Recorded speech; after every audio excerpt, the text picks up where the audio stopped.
예수님께서 마태복음 5장 15절 16절에서 이렇게 말씀하셨습니다.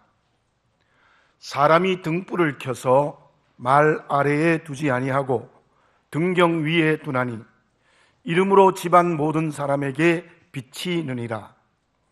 이같이 너희 빛이 사람 앞에 비치게 하여 그들로 너희 착한 행실을 보고 하늘에 계신 너희 아버지께 영광을 돌리게 하라.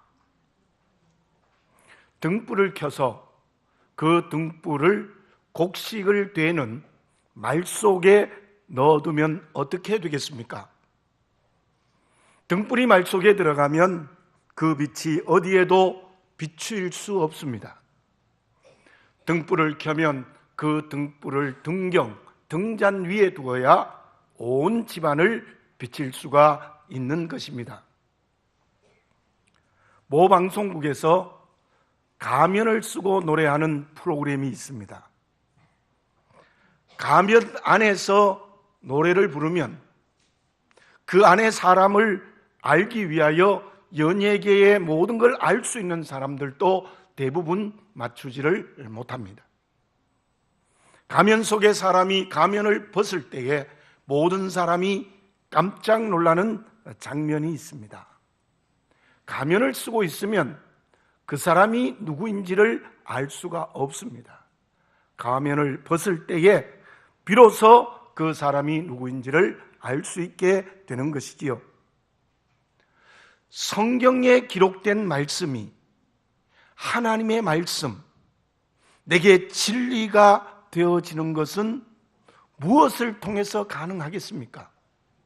저와 여러분, 하나님의 말씀이 기록되었거나 선포되어질 때에 그 말씀이 절대적 진리인 줄 믿으십니까? 그런데 아무리 성경 말씀이 성경에 기록되어 있고 또 선포되는 말씀이 하나님의 말씀이라 할지라도 신앙을 갖지 않는 사람들은 진리의 말씀으로 받아들이지 않습니다. 도덕적 교훈으로 받아들일 수는 있어도 하나님의 말씀으로는 전혀 받아들이지 않습니다. 왜 그렇습니까? 불신이라는 가면, 불신앙이라는 말 속에 하나님의 말씀을 감추고 있기 때문입니다. 믿지 않는 사람만 그렇겠습니까? 오늘 예배를 드리는 저와 여러분들은 어떻습니까? 성경에 기록된 말씀, 선포되는 하나님의 말씀이 나에게 진리의 말씀이 되어지고 있습니까? 왜 진리의 말씀이 되지 못합니까? 무언가에 내가 살아가고 있는 삶 속에 주어지는 가면, 말 속에 그 말씀을 감추고 있기 때문에 그렇습니다. 이기성이라는 말, 욕심과 탐욕이라는 가면, 또 내가 경험하고 내가 옳다고 생각하는 교만이라는 가면 속의 말씀을 가두어 버리기 때문에 우리는 진리의 말씀으로 받아들이지 못하고 있습니다. 저와 여러분, 어떻게 하면 하나님의 말씀이 나에게 절대적 진리가 되겠습니까? 생명이 되겠습니까? 말씀이 진리와 생명이 되어지지 아니하면 아무리 성경 많이 읽어도, 아무리 말씀 많이 묵상해도, 아무리 기도 많이 해도 안 되는 겁니다. 그러기 위하여 제가 지난번에 드린 말씀처럼 가장 먼저 해야 될 것은 하나님의 말씀이 내게 인격화되어져야 됩니다. 하나님의 말씀으로 나의 지정과 감정과 의지가 새로워져야 됩니다. 내 인격이 하나님의 말씀의 옷을 입어야 됩니다. 그래서 그 말씀이 삶의 사건이 되어야 된다는 것입니다. 지난주일 오후 예배 때 권영만 장로님이 간증을 했습니다. 저는 지금까지 수많은 사람의 간증을 들어보았지만 정말 눈물이 흐를 정도로 은혜 받았습니다. 김재원 아나운서가 와서 이런 말을 했죠. 목사님들은 세상 직업을 가지고 살아가는 우리들의 문제를 모를 거예요. 그래서 제가 더 많이 기도했습니다. 성도님들의 삶을 위해서. 근데 그 권영만 장로님은요, 정말 말씀이 인격화되어져 있어요. 그래서 그 말씀이 삶의 사건으로 나타나는 거예요. KBS라는 공영방송에서 손양원 목사님의 일대기, 주기철 목사님의 일대기를 방영하는 게 쉽지 않습니다. 그런 여러 가지를 종합해서 2014년 성탄절에 손양원 목사님의 일대기를 방영하려고 윗선에 올렸습니다. 그런데 결국 윗선에서는 거절이라는 답변이 왔습니다. 하려면 6천만 원이라는 제작비를 너가 책임지고 해라, 그렇게 얘기했어요. 그럼에도 불구하고 권영만 장로님은 촬영팀을 데리고 여수에 있는 손양원 기념관에 가서 촬영을 했습니다. 이게 가능한 일입니까? 그 외에 여러 간증도 많았지만 정말 그 장로님은 제가 마치고 이야기를 하면서도 그의 순수함에 놀랐는데 말씀이 인격화되어졌습니다. 전인격이 말씀의 옷을 입고 그리고 그 말씀이 삶의 사건이 되어졌습니다. 그 사람이 진정 말씀이 진리예요. 말씀이 절대적 진리예요. 그저 우리는 말씀 따로 삶 따로예요. 인격 따로. 예수님을 믿는 것이 적당한 문화와 화려한 옷, 종교로 끝나버리고 마는 것이 아닙니까? 마태복음 25장에 예수님께서는 달란트 비유를 말씀하세요. 5달란트, 2달란트 받았던 사람은 주인의 명령을 듣고 그 명령이 인격화되어 삶이 되었던 겁니다. 그래서 2달란트, 5달란트를 더 남겼어요. 그러나 1달란트 받았던 사람은 주인의 명령이 인격화되지 않아서 삶이 되지 않았습니다. 그래서 그 1달란트를 땅속에 깊이 감추어두고 말았다는 것입니다. 저와 여러분, 알고 느끼고 선택하고 결단하는 것이 말씀의 옷을 입어야 합니다. 말씀으로 새로워져야 합니다. 그때의 그 말씀이 우리의 삶의 사건이 되는 거죠. 비록 내게 손해가 온다 할지라도, 안 된다 할지라도, 사람들의 욕을 먹는다 할지라도, 온갖 어려움이 예상된다 할지라도 말씀이 인격화되어 삶의 사건으로 드러나야 돼요. 그 사람이 하나님의 말씀, 또 선포되는 말씀이 진리와 생명이라는 것을 깨닫고 살아가는 그리스도인이라고 말하고 있습니다. 말할 수 있습니다. 그 사람이 바로 제대로 된 믿음의 길을 걸어가는 그리스도인이 되는 줄로 믿습니다.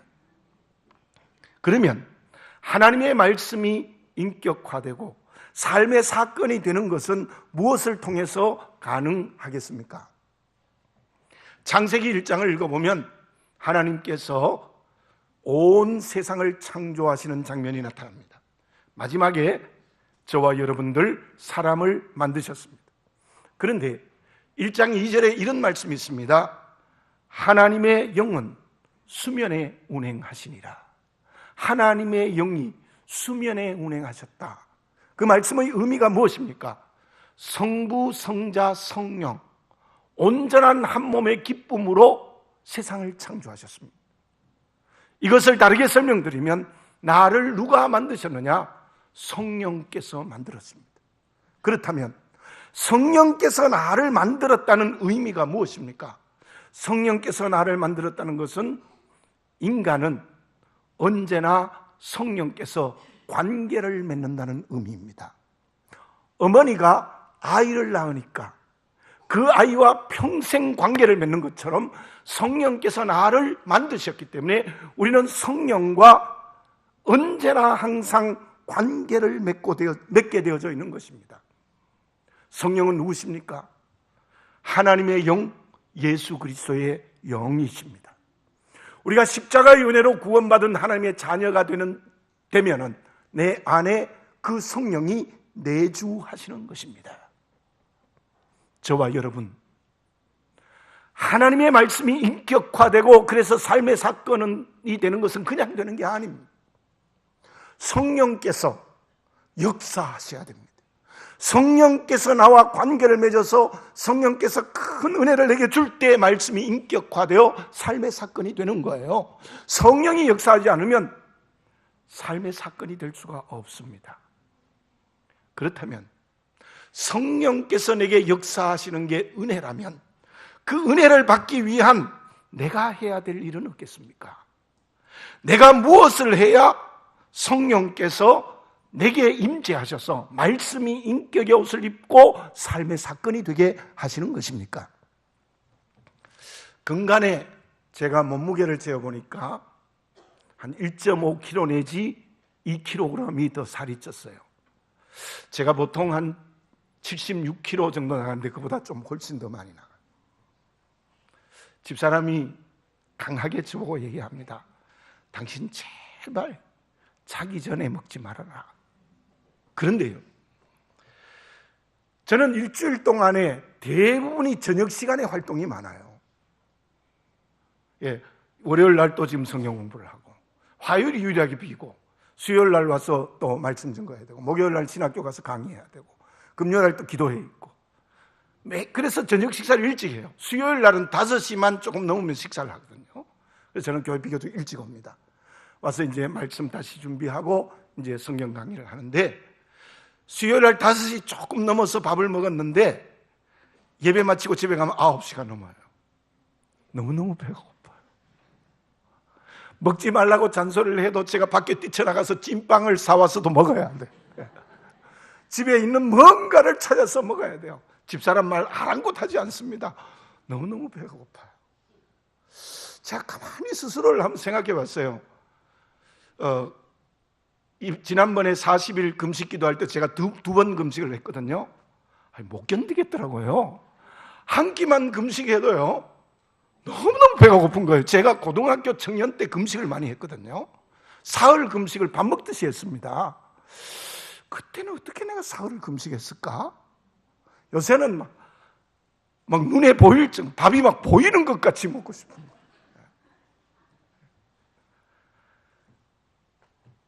그래도 좀 내가 절제해야 되겠다, 그런 생각을 하고 있기는 합니다. 한 번은 산행을 하러 갔는데 오래됐습니다. 집사람하고 저 둘 다 물을 잊어버렸어요. 그러니까 여러분들 한 3시간 반 내지 4시간 산을 오르고 내리고 걸으면 얼마나 목이 마릅니까? 옆에 사람 물 먹는 거 보니까 좀 달라 하고 싶더라고요. 그러나 어쩔 수 없이 그렇지 못하고 내려와서 그 식당에서 물을 하나 1,000원 주고 사서는 막 꿀꺽꿀꺽 다 마셔요. 얼마나 시원한지요. 그 말씀이 오늘 본문의 말씀에 있습니다. 제가 1절을 읽어보겠습니다. 하나님이여 사슴이 시냇물을 찾기에 갈급함 같이 내 영혼이 주를 찾기에 갈급하나이다. 여기에 갈급이란 말은 지독한 가뭄에 물이 없어서 사슴의 입이 말라서 물을 찾아 헤매는 숫사슴, 암사슴이 아닙니다. 여기는 숫사슴을 의미합니다. 요엘서 1장 20절에 이런 말씀이 있습니다. 들짐승도 주를 향하여 헐떡거리오니 시내가 다 말랐고, 시내가 다 말라서 들의 풀이 불탔다, 이렇게 표현했습니다. 들짐승들이 물을 찾는데 울부짖으며 물을 찾는다는 거예요. 그걸 주를 찾는다고 한 것은 의인화해서 말씀한 것입니다. 자, 오늘 본문의 말씀 보니까요, 그렇게 내 영혼이 주를 찾기에 갈급하나이다. 제가 밥이 먹고 싶은 것처럼, 목이 말라 물이 먹고 싶은 것처럼 내 영혼이 주를 찾기에 갈급해야 된다는 거예요. 2절을 읽습니다. 내 영혼이 하나님 곧 살아계신 하나님을 갈망하나니 내가 어느 때에 나가서 하나님의 얼굴을 배울까. 너무너무 하나님 보고 싶은 거예요. 내 영혼이 하나님이 보고 싶은 게 막 갈망, 욕망이 될 정도로 하나님을 보고 싶습니다. 3절을 읽습니다. 사람들이 종일 내게 하는 말이 내 하나님이 어디 있느냐 하오니 내 눈물이 주야로 내 음식이 되었도다. 그랬어요. 눈물이 날 만큼, 눈물이 음식이 되는 것처럼 하나님 너무너무 보고 싶은 거예요. 4절을 읽습니다. 내가 전에 성의를 지키는 무리와 동행하여 기쁨과 감사의 소리를 내며 그들을 하나님의 집으로 인도하였더니 이제 이 일을 기억하고 내 마음이 상하는도다. 본문의 말씀의 시편 기자는 레위 자손으로서 고라 자손입니다. 고라자손은 무엇을 했는가 하면 성전에서 성전문을 지키는 문직이나 더 많이 한 것이 여호와를 찬양하는 찬양대였습니다. 본문의 고라자손의 시편 기자는 어떤 사정에 의해서 지금 예루살렘 성전을 떠나 있는 거예요.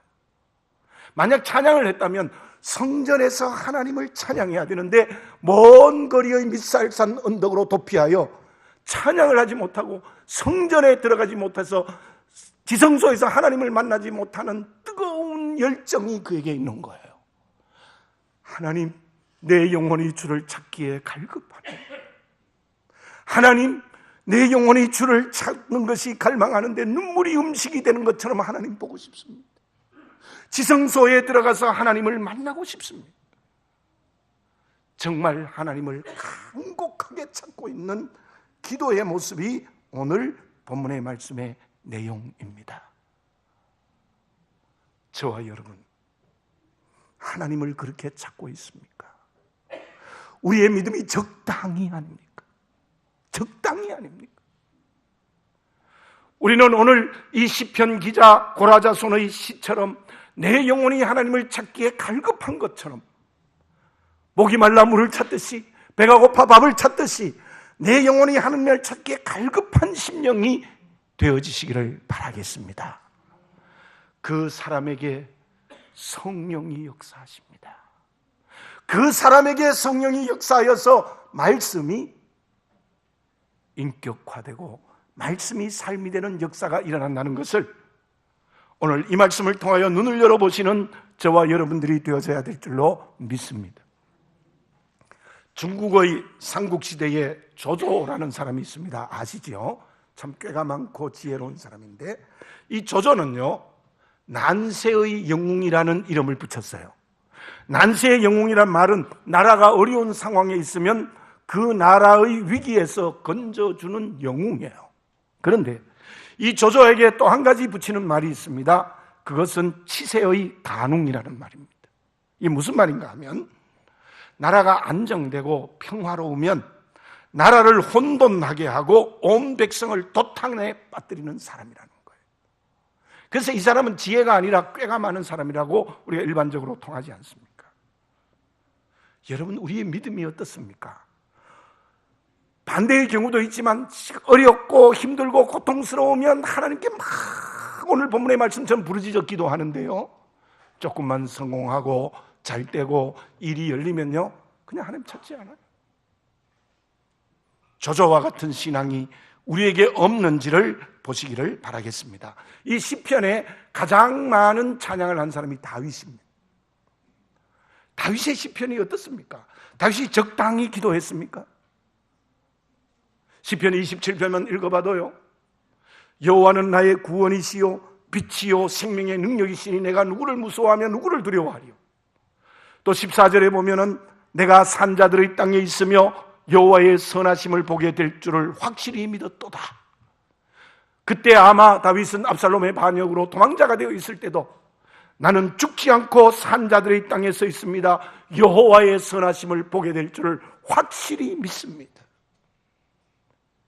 다윗은 그냥 기도하지 않았습니다. 나단이 죄를 고발했을 때도 하나님이여 내 안에 정직한 영을 새롭게 하소서. 내 눈물이 밤낮 나의 음식이 됩니다. 하나님, 내 눈물로 내 요를 적시나이다. 처절하게 기도했던 거예요. 저와 여러분, 믿음이 내가 여러 벌 중에 있는 한 개의 옷이 되지 마시기를 바라겠습니다. 정말 다윗처럼 내 영혼이 주를 찾기에 갈급한 심령이 되어지시기를 바라겠습니다. 바리새인을 왜 예수님이 책망했습니까?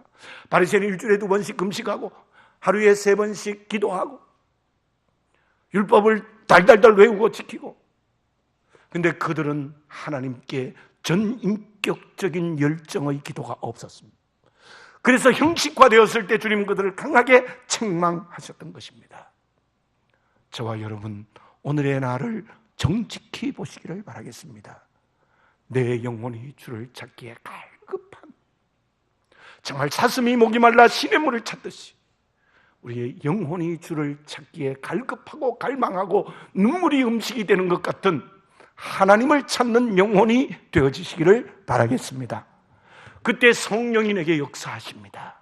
성령께서 나와 관계를 맺으시고 말씀이 인격의 옷이 되어서 그 말씀이 삶의 사건이 되어지는 살아있는 믿음의 길을 걸어가는 그리스도인이 되는 줄로 믿습니다.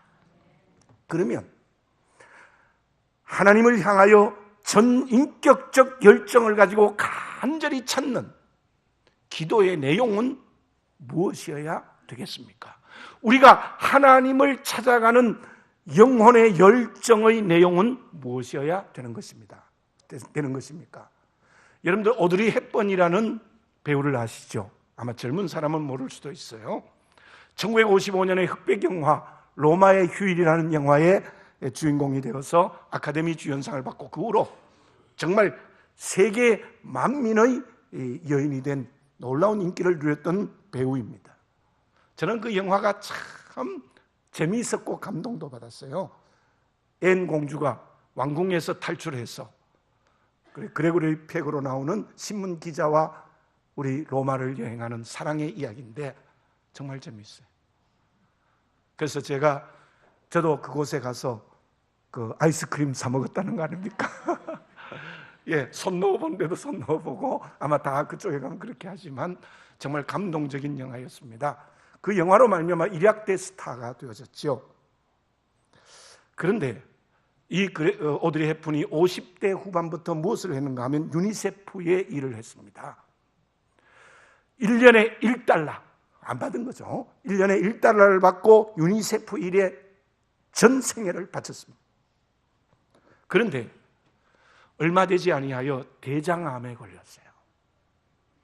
63세까지 살았는데 대장암에 걸려서 힘든 가운데서도 전쟁에 고아가 된 사람들, 가난하여 부모를 잃어버린 어린 생명들, 저개별 국가의 가난한 아이들 어느 곳이나 찾아가면서 그 봉사의 일을 했습니다. 기자가 물어보았습니다. 어떻게 그렇게 희생하십니까?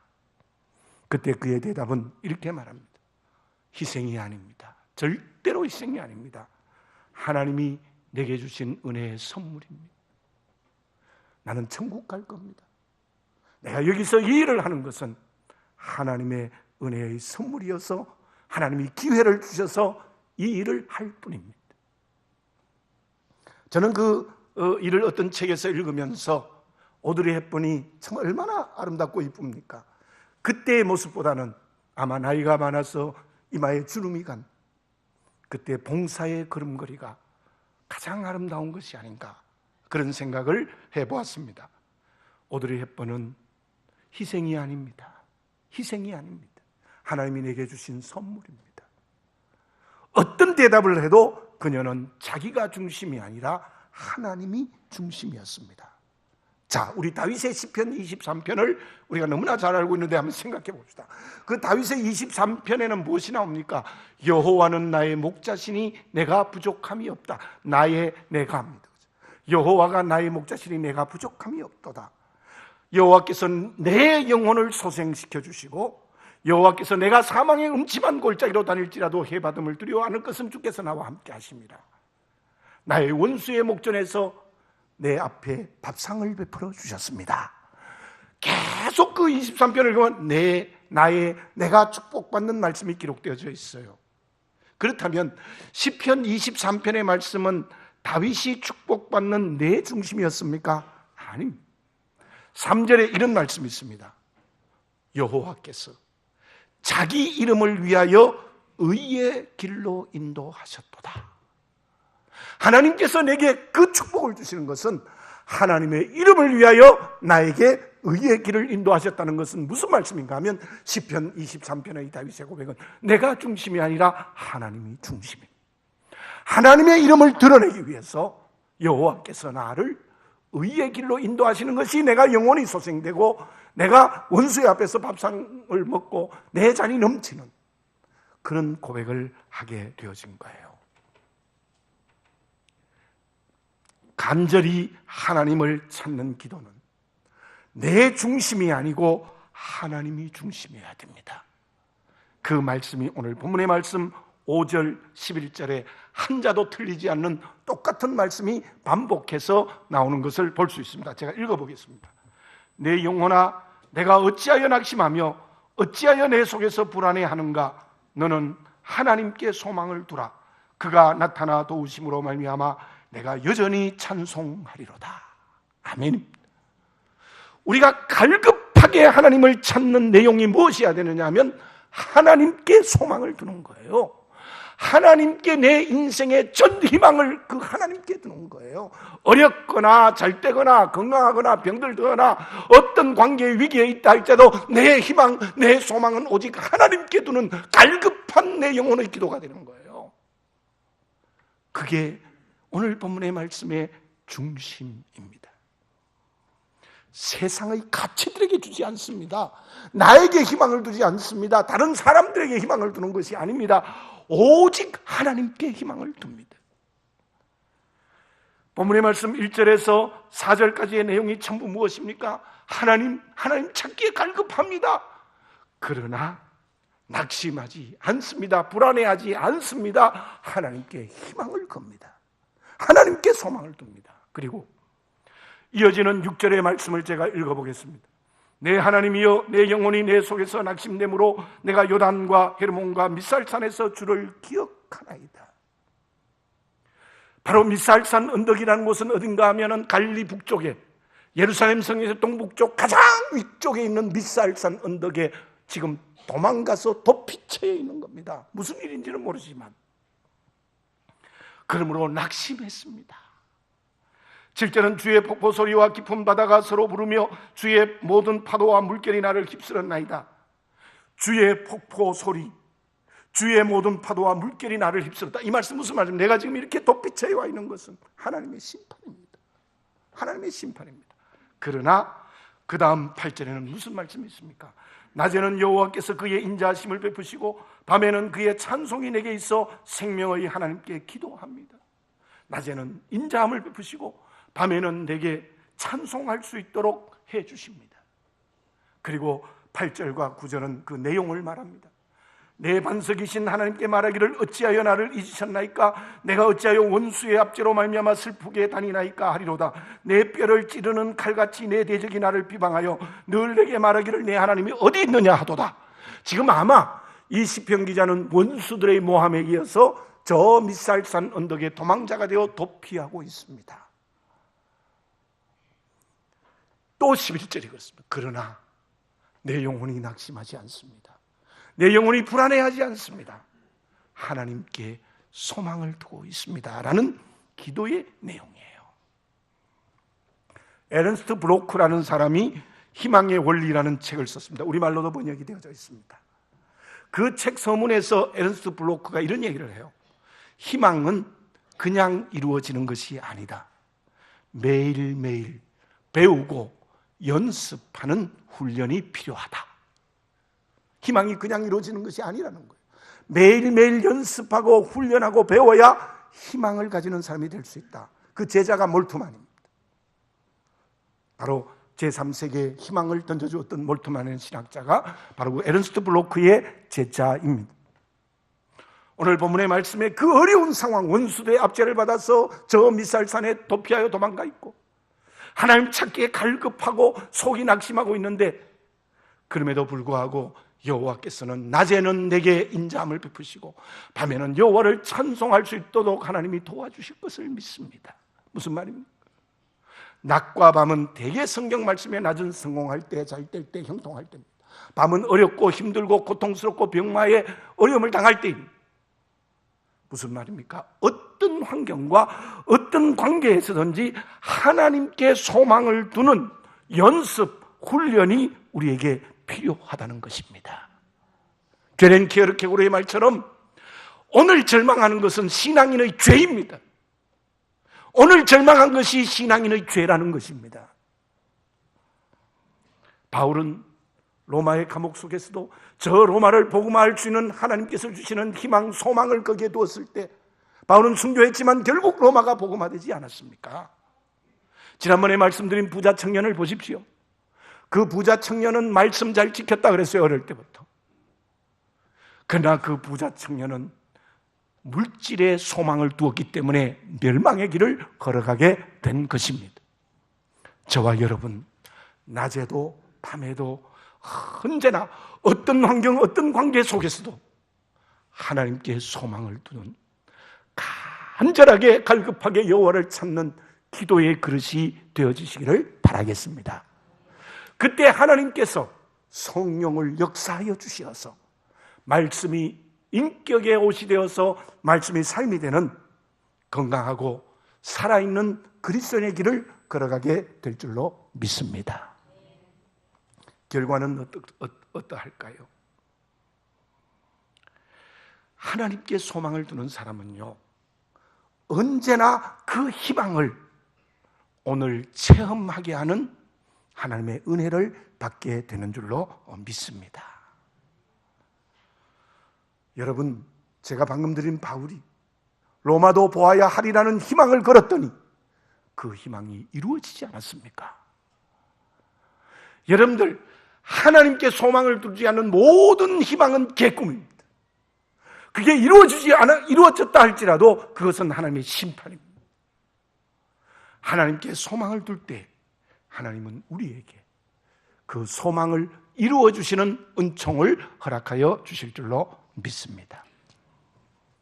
어떤 사람이 지혜를 얻기 위하여 현자를 찾아갔어요. 3년 동안 그 스승이 일을 시키는데 청소하는 것, 밥하는 것, 설거지하는 것밖에 안 시켜요.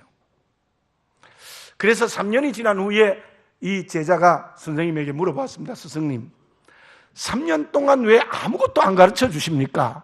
그랬더니 이 스승이 제자에게 이런 말을 했습니다.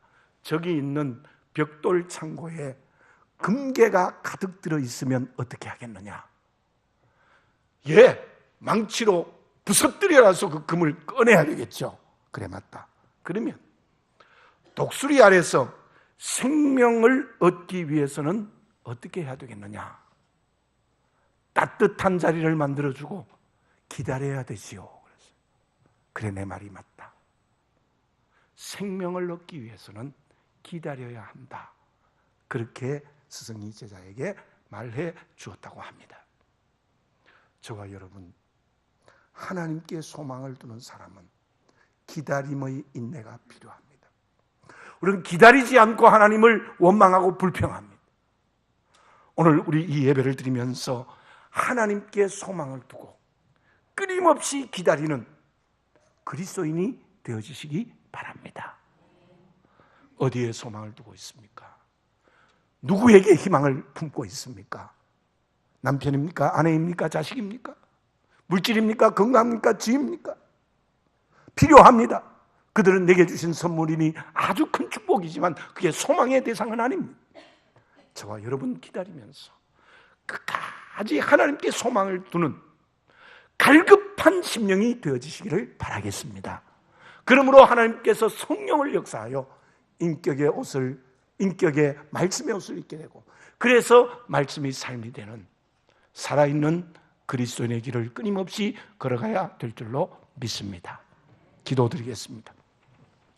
사랑하는 아버지 하나님, 다시 한번 나를 보게 해 주시옵소서.